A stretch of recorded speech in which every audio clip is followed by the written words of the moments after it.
C'est parti pour le bac D. Comme direction. Est-ce qu'ils ont fait exprès ou pas? J'ai un doute. Et les pièces qui ne semblaient pas être des roulements sur le plan sont des roulements. On a des rikiki petits roulements épaulés dans la direction. J'aime pas ça. Les mini roulements, c'est pas solide, ça casse, ça grippe. Et après, t'es pas avancé du tout.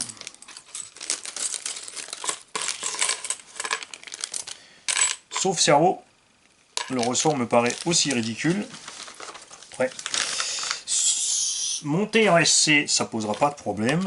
Monter en MT, je pense que ce petit ressort aura peut-être des soucis. Tout est sur grappe.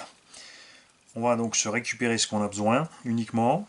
Donc là, on a tout d'un coup l'autre partie de la fixation lipo. Je ne cherche pas à comprendre. Bon, ils ont essayé de remplir un max leur grappe. Ok. Ça aussi, toute évidence. Rien à faire là. Ce sont les butées avant et arrière de la lipo.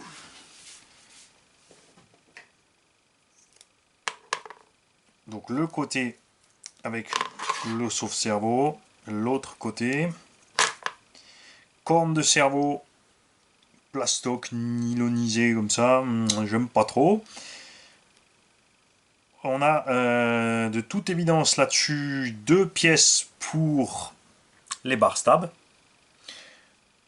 et une pièce dont on ne sait pas encore à quoi elle sert, on verra plus tard.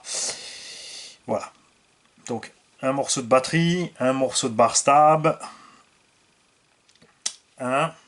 Oh. C'est vraiment bizarre leur façon de voir les choses. Dans la direction, on a des bons gros roulements par contre. Là aussi, ils ont fait une direction digne d'un Buggy 1.8.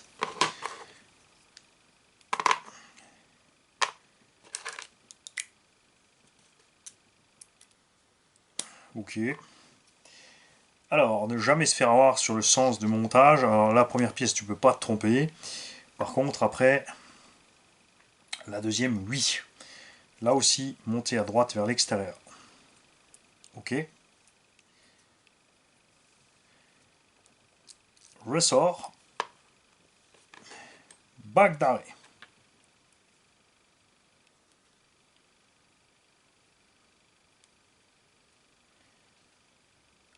Avec son petit joint torique.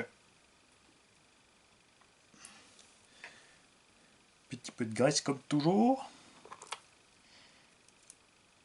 Et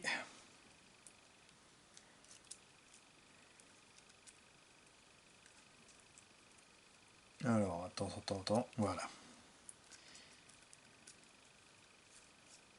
Bien calculé, le filetage prend sans devoir forcer sur le ressort, ça c'est cool.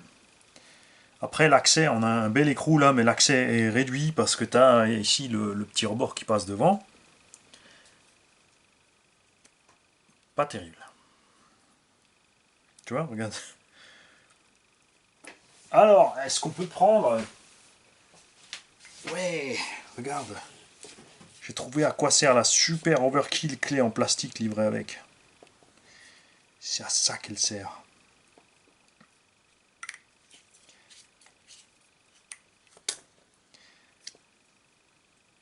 Et là, on a un truc... ouais.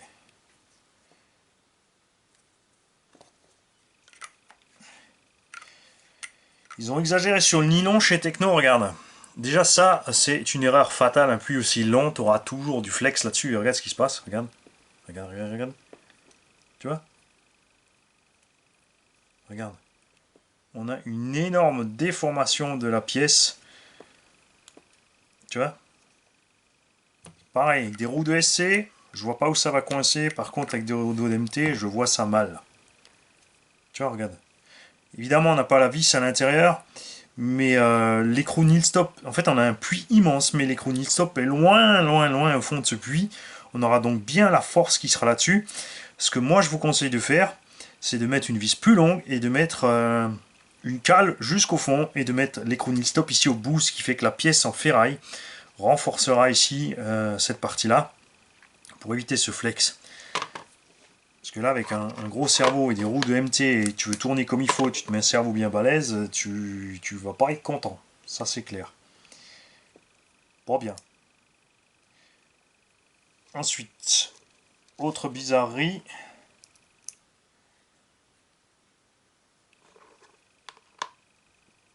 Ta barre de Ackerman est vissée dessous. N'importe quoi. Alors ils t'ont fait un trou de là jusque là derrière pour aller mettre... Là, tu as un écrou nil stop.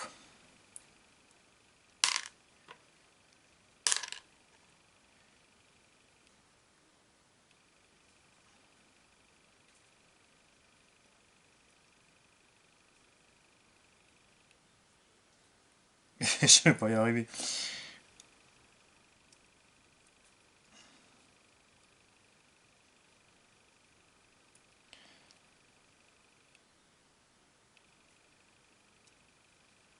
Alors là, tu vois, l'écrou est bien pris. Mais regarde-moi cette blague. Ils sont pas sérieux chez... Mais si. T'as une méga vis qui va là-dessous, qui traverse tout le beans.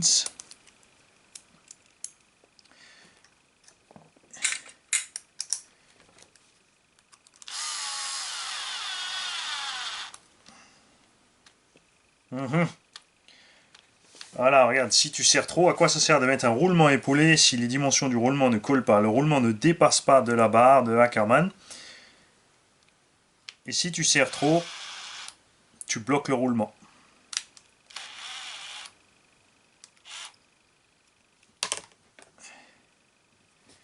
Pas bien. Le roulement aurait dû être plus épais pour permettre de serrer ça comme il faut. Parce que ça sert à quoi de mettre un roulement si après tu as du jeu quand même comme si tu avais une cale. Là, je crois qu'ils sont allés vraiment chercher trop compliqué au niveau de cette direction.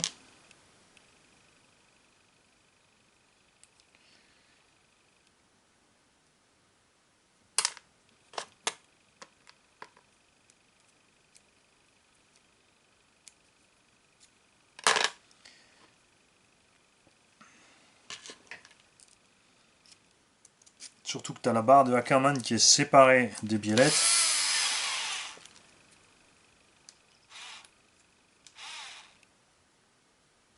Voilà, un petit peu. Et tes biellettes, elles vont être prises là-dedans, avec aussi un écrou nil stop sous le dessous.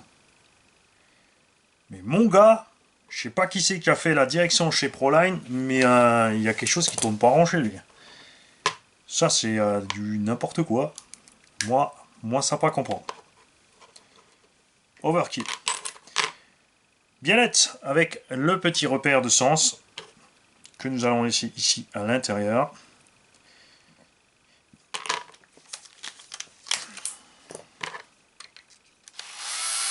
Ouais, ce kit là, je vous le montre comme c'est écrit dans le manuel. J'aime bien faire à chaque fois différente. Longueur des biellettes. Ah non, et attends, mais non, mais ah la blague!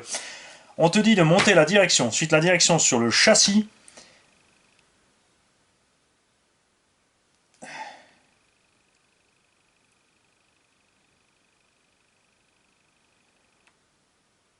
Et on te parle pas des biellettes. Les biellettes, tu les fais après. Donc quand tu as monté ta direction dans le véhicule, quand tes puits ici de direction ne sont plus accessibles parce que tu as tout monté, il faut t'amuser à enlever des petits capuchons. Je vais t'expliquer. Là. Tu peux mettre des petits capuchons qui sont vissés, qui permettent d'atteindre les vis. Watch, ça fait mal. Ça sert absolument à rien du tout. C'est n'importe quoi. Là, ils sont allés se faire un film, les mecs. Wouhou, je crois que les gars de chez Proline et Bodies, ils ont fumé la même herbe. Et après, quand tout est monté, donc tu t'amuses à mettre ton petit nil stop dans ta direction là par le dessous, évidemment. Hein. Ça va pas être, c'est pas rigolo si c'est pas par le dessous. Regarde, qui ne tient pas. Donc à la limite, tu as tout ton châssis à l'endroit, tu places ta biellette dedans et tu mets ta vis. Les mecs, je crois qu'il est grand temps de m'embaucher. Alors, ils te disent 22 mm. Et on ne voit pas le filetage dépasser. On va donc une fois en faire un sur lequel on va se mettre à ce niveau-là. Parce que mon mandrin est assez grand. Yippee yay.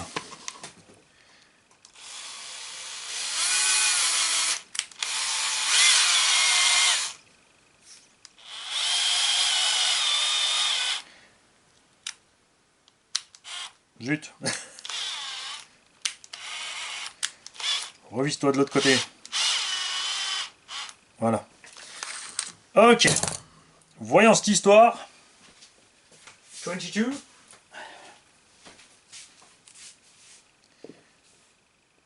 Ah non, on est loin des 22. Ils veulent 22 mm et quand tu mets un ras du filetage, on est à 25. Pas de clé fournie. C'est rigolo quand on te donne une clé Allen pourrie pour monter les rotules qui ne va pas. Une clé de 17 plastoc qui va servir à rien du tout, puisque en plus, bah ouais, en plus on te livre pas les roues avec. Elles sont sympas ces Proline. Au niveau des rotules, voyons voir ce qu'on a. On a 4 rotules identiques avec chacune d'un côté une rondelle un peu plus large. Alors, et on te dit de mettre tout ça joyeusement dans le même sens. Ce que nous allons faire là.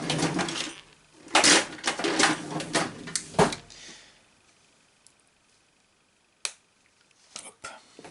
Voilà, ça se clipse bien. Ce sont les rotules RPM ou oui, non, c'est justement c'est Proline, mais on dirait c'est exactement la forme des rotules Traxxas de chez RPM ou autre. C'est rigolo, hein. Et quand je vous dis la même, c'est la même. Alors on va se mettre déjà une fois un ras de filetage de chaque côté. Ce qui est bien sur ce kit, c'est que tu n'as pas 36 000 biellettes. Comme il y a des jolis bras de suspension supérieurs. Hop. Alors, où en sommes-nous? Quand tu es là, tu es effectivement à 25. Le dessin colle, je confirme.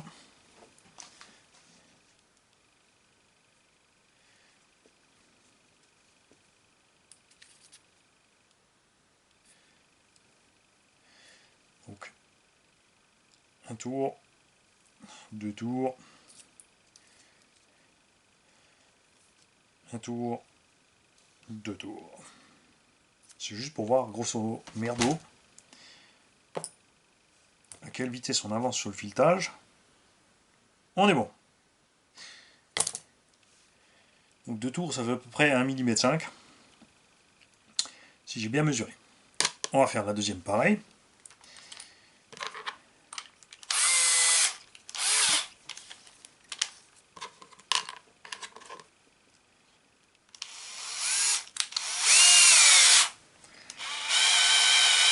Ce qui est bien, c'est quand on a déjà fait une, c'est beaucoup plus simple de faire la 2, que tu peux te calquer sur la première. Tu serres pas ton mandrin comme un âne, hein, tu as la rotule dedans, il faut juste le maintenir, hein, c'est tout. Et après, oui, tu suis un petit peu la gigue que fait le machin. Hein. Alors...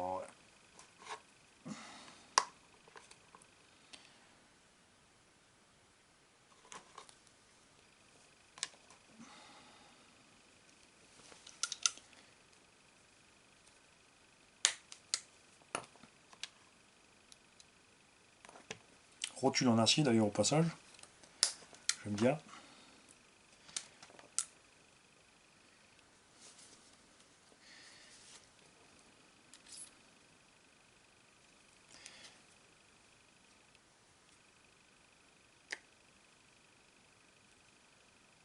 Hop.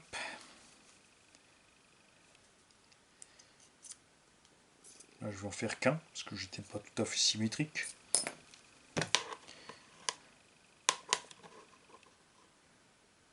On est bon. On est bon. Et on va aller voir, c'est fixé ici par le dessous. Et de l'autre côté sur le dessus. Donc de toute façon, au niveau des sens, déjà, ils t'ont dit une connerie pour clipser les rotules. On va se garder donc la rainure sur l'intérieur. Donc on va faire de cette biellette la biellette droite. Bon, après, c'est vrai qu'ici, en fait, ça joue pas, puisque tu es prisonnier dedans.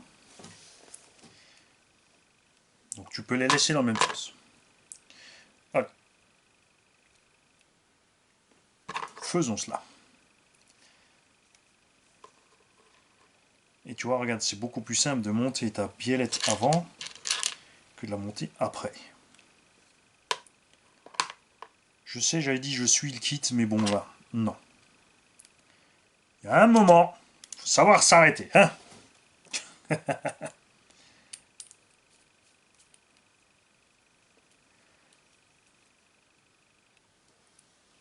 Alors...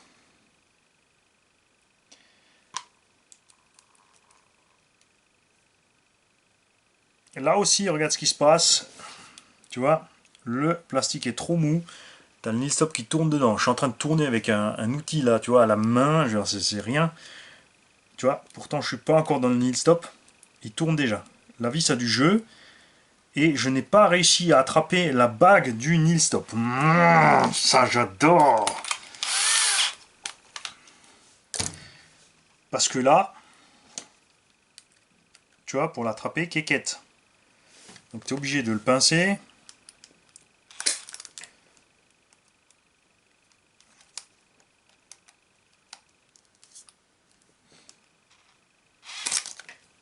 Voilà. On va voir s'il a bien pris. Non, j'ai encore du jeu ici. Tu vois, j'ai pas encore réussi à serrer mon nil stop comme il faut dans ma pièce. La pièce est arrondie des deux côtés. Impossible de l'attraper comme il faut. Alors ce qu'il faudrait faire là, en fait, c'est de t'amuser à passer la vis plusieurs fois à travers. C'est ce qu'on va faire, hein, regarde. Tu prends une vis, tu prends l'écrou. Donc là, il va falloir en préparer deux. Tu vois, c'est ce qui rassure pas non plus sur le montage du renforce dans le châssis, qui aura forcément le même souci, comme je te l'ai montré tout à l'heure. Enfin, tout au début.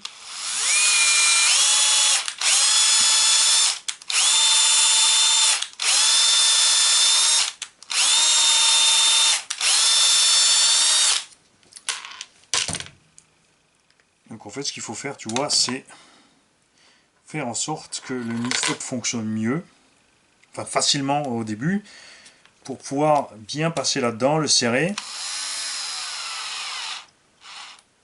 Et là, c'est mieux. Et aussi que, tu vois, regarde, là maintenant la vis, elle dépasse et elle est prise dans le caoutchouc, alors qu'avant c'était pas le cas. Et là, il faudra voir après véhicule monté, je pense que ça devrait passer. Regarde ce qu'on a aussi. On a la barre qui va juste sur le bout de la vis, elle peut passer par-dessus, elle peut forcer, regarde, ça te raye la barre.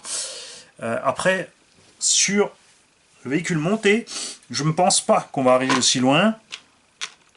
Mais on va garder ça à l'œil, et si je l'oublie, je compte sur vous pour me le rappeler à l'épisode de test de la direction.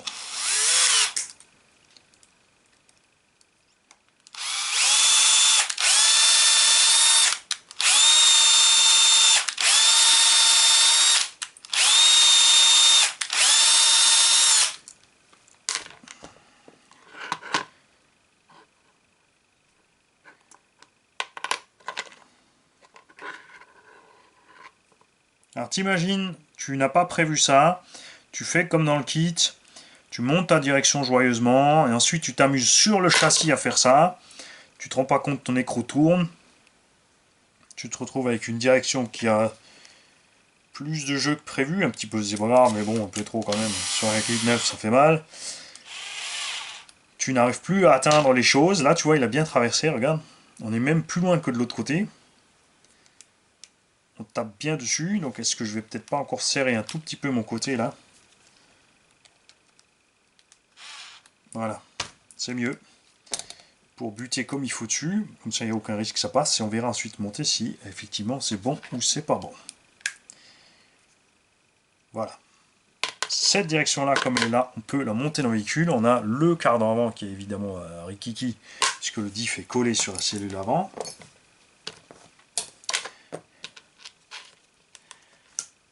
On va revenir donc en arrière dans le kit. Ça, ce sont les vis qui vont servir à fixer la direction sur les porte-fusées. Ça, je pense que ce sera pour la platine supérieure. Ça, ce sont les deux vis pour les espèces de bouchons. Oui. C'est ce qu'il y a en plus sur la grappe, en fait.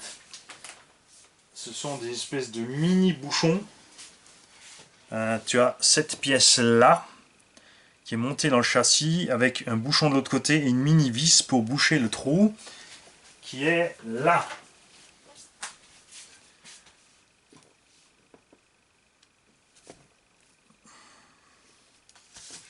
Je vais le mettre parce que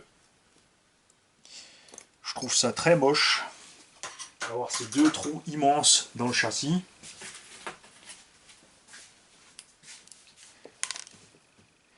Après, ça ne m'étonne pas que le kit est devenu cher, vu les réflexions bizarroïdes, la création de faire des pièces bizarroïdes qui suivent les réflexions bizarroïdes, ou rattraper les conneries. Ils ont quand même fraisé le châssis ici pour que cette pièce reste là-dedans.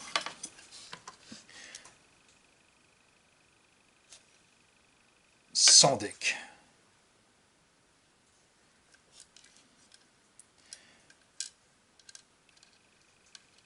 Après, ça sert peut-être en même temps de butée de direction. Hein, on va voir ça quand ça sera monté. Ce qui n'a pas de sens spécialement non plus. Il y a des moyens beaucoup plus simples de faire des butées pour une direction que de se faire un sandwich de 2 pièces avec un trou fraisé dans un châssis à 2 étages.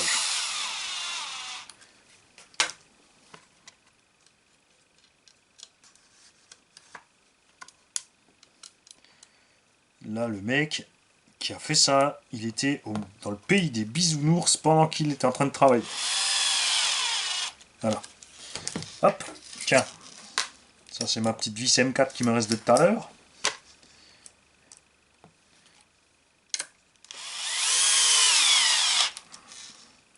Donc le diff central, il est fixé par 5 vis.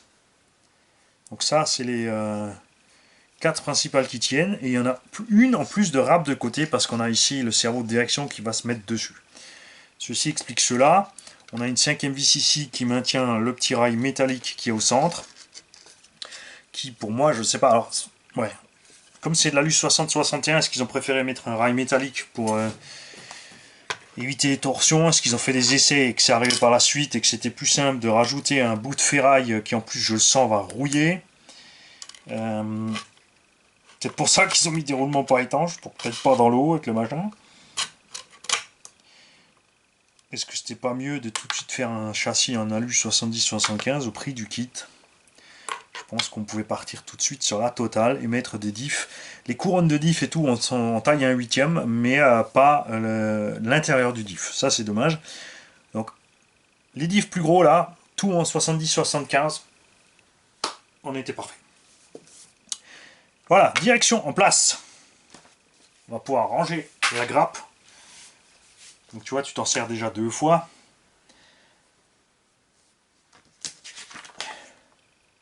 Vérifions si on n'oublie pas d'étape. Direction posée sur le châssis.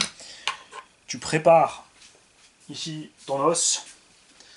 Tu prends ton train avant.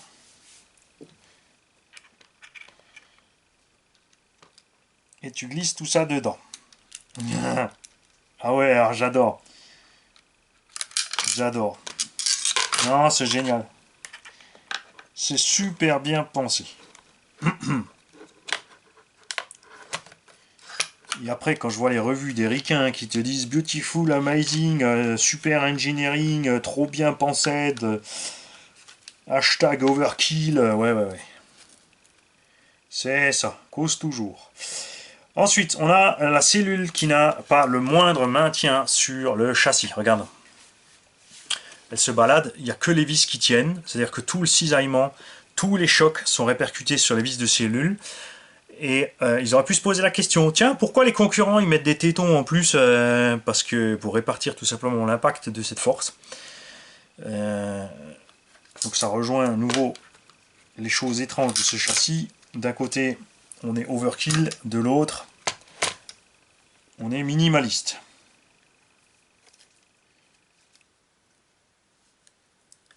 Ok, on va mettre le petit gras qui va bien. Ce qui me plaît par contre, évidemment, pas de calage, pas d'erreur de calage, ça c'est bien.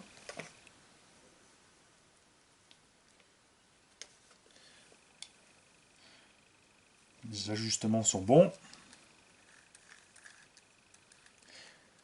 Après, c'est vrai qu'en RC, honnêtement, vu que c'est avec l'acier frité ou autre, ça dérange pas du tout s'il commence par te faire un jeu un peu trop serré, puisque ça se fait tout seul après.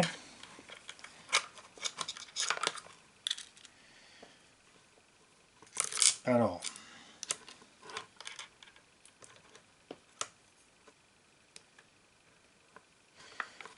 là aussi, tu vois, ça, pour moi, c'était pas plus simple de monter ton diff central après. Tu finis ton train avant complet avec tes suspects, ton train arrière complet avec les suspects, tu les visses sur le châssis. Une fois que tu as mis ça, tu mets ton diff central en place en glissant le cardan dedans. Bon, moi, je vois ça comme ça. C'est plus simple. Et là, funky.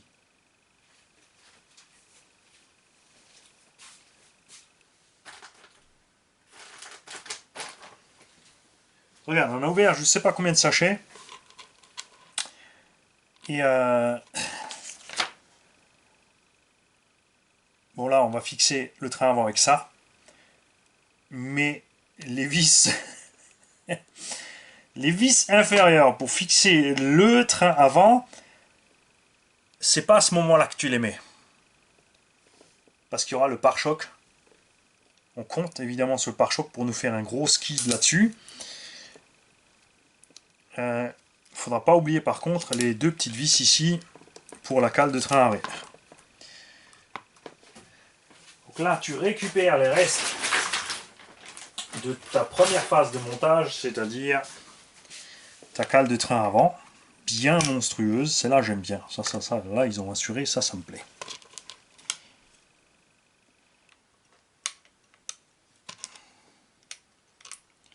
Alors, tu vois là, ça devient un peu... Hein, parce qu'il faut que tu maintiennes ta cellule avant en place pour ne pas perdre le cardan, qui est vraiment coincé là-dessous, qui se promène où il veut.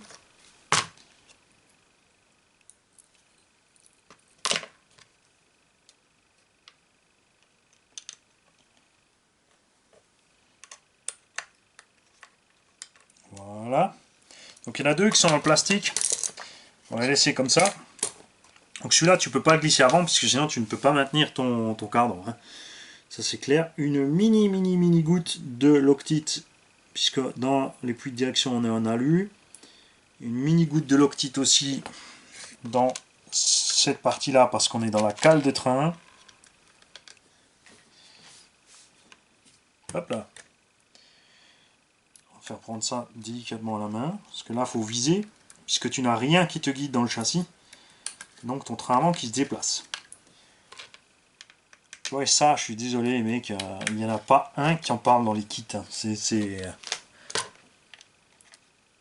font leur montage en timelapse, en machin, en bidule, ils te disent ça, super logique, super évident, gna.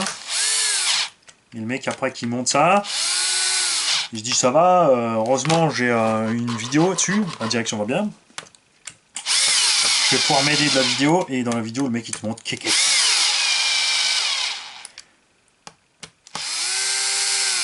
Autre avantage pour vous quand je fais des erreurs, c'est que vous voyez exactement l'erreur et vous dites ah ouais, je me souviens, Mani s'est trompé là-bas, faut pas que je me fasse avoir. Moi je trouve que l'erreur est un très bon support technique pour apprendre. Alors, checkons cette histoire de direction. Les capuchons en bas ne servent absolument pas de butée. C'est la cellule centrale, la sortie de diff qui sert de butée. La direction tape physiquement dessus. Et je confirme que les vis qui retiennent les biellettes sont loin. Et tu vois là, eux ils te disent de monter les biellettes après ici. Donc tu tiens ton châssis, tu tiens ta vis, tu tiens ton machin. Tu peux plus le maintenir si ça se passe mal. C'est tellement plus simple de le mettre tout de suite. Genre, tu peux tortiller du cul comme tu veux. Il n'y a pas photo.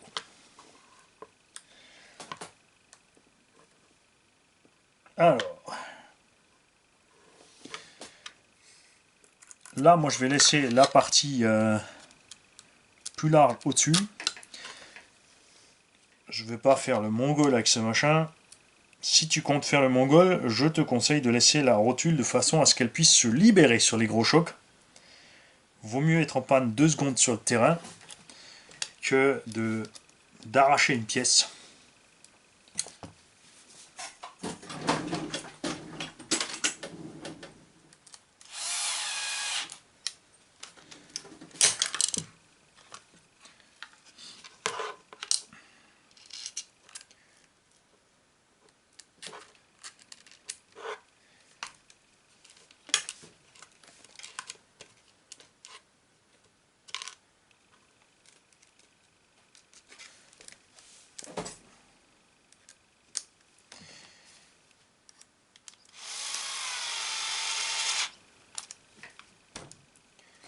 Ok.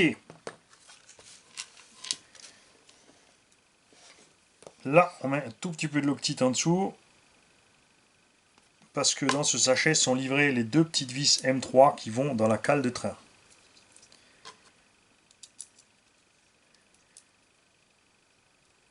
Et le reste, ça viendra plus tard avec le skid.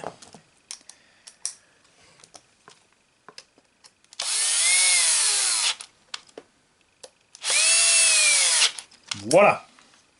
Pour cette partie-là, tout fonctionne à merveille.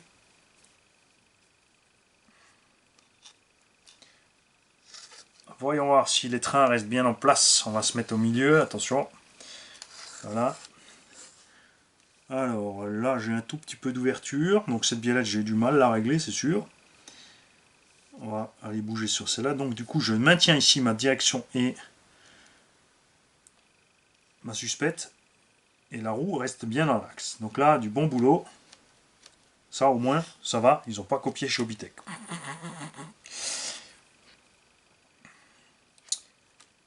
Donc la barre stable, là aussi, sera montée par après. Elle aurait pu être montée tout de suite. On n'a pas les suspects. Donc là, on va continuer à travailler sur le kit avec toujours les bras qui se baladent, tout qui se brinque-balle. Je suis définitivement adepte de finir un train complet avant de le monter au châssis. Et d'ailleurs, de finir tous les trains complets et d'arriver à la fin après. Nous allons voir autre chose dans la notice avant d'attaquer le train arrière.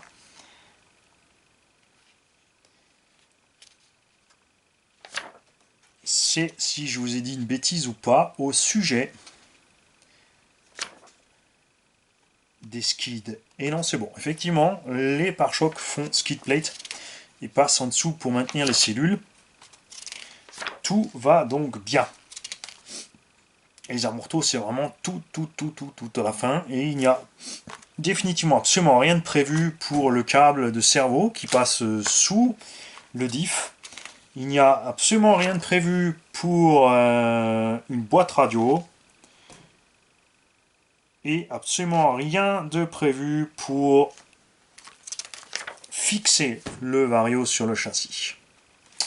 Ça, c'est nul à ce tarif-là. A tout à l'heure pour la suite, ou tout de suite. J'ai plus de café, je vais enchaîner.